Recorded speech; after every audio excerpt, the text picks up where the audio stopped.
And welcome once again to Flashpoints. I'm Bob Orr, joined by Juan Zarate, our national security analyst. Juan, good to see you. Bob, good to see you. Iraq is always a flashpoint, and it remains that way because the violence there just seems to get worse. Yeah, it's actually becoming much worse, and we've talked about this at length. Sectarian violence in Iraq has grown. You have President Maliki unable to really demonstrate that he can lead all of the Iraqis, creating divisions between the Shia and the Sunni populations. At the same time, you have the resurgence of al-Qaeda in Iraq, both fueled by that sectarianism within Iraq, but also what's happening in Syria.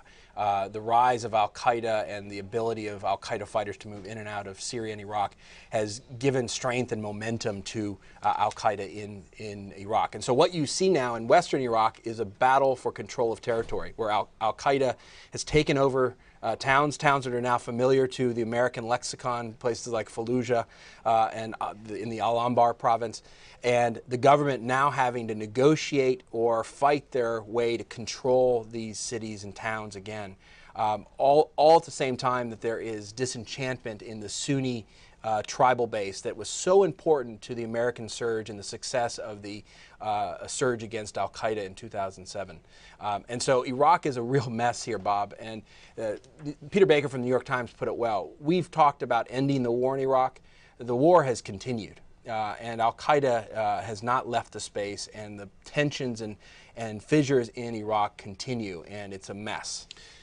This re-escalation, if you will, how much does that imperil the Maliki government? What can the Maliki government do about it, and what do they need from us? Well, Maliki government has to do a couple things. One, they have to take control of the territory. They can't allow al-Qaeda banners to fly over Iraqi towns. It's just not acceptable. Al-Qaeda is an enemy of the state, an enemy of the Shia, enemy of the tribes in Al-Anbar, and so they have to retake these territories, either by negotiating al-Qaeda out with the support of the tribals, or by force. Can they do that, though? Well, this is why they've come to the United States. They need our help. They need, they need Apaches. They need Hellfire missiles. They need our help in terms of intelligence.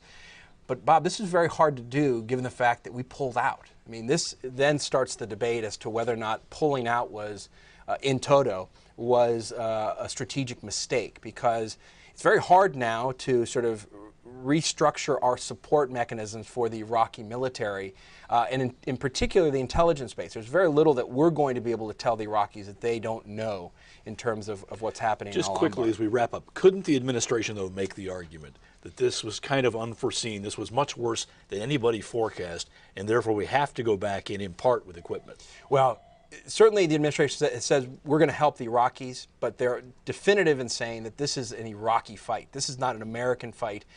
We're not going to put boots on the ground. We're not going to go back in the way we once did.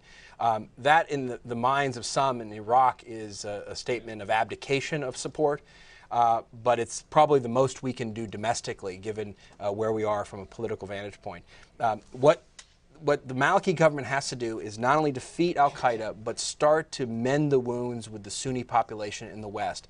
It's that disenfranchisement that has seen the growth of this instability and the ability of al-Qaeda to gain momentum, in addition to the problems in Syria. This is a topic, obviously, one we'll come back to many times. We're going to watch it. Thanks as always. Thanks, Bob. And thanks to you for watching Flashpoints. I'm Bob Orr. We'll see you next time.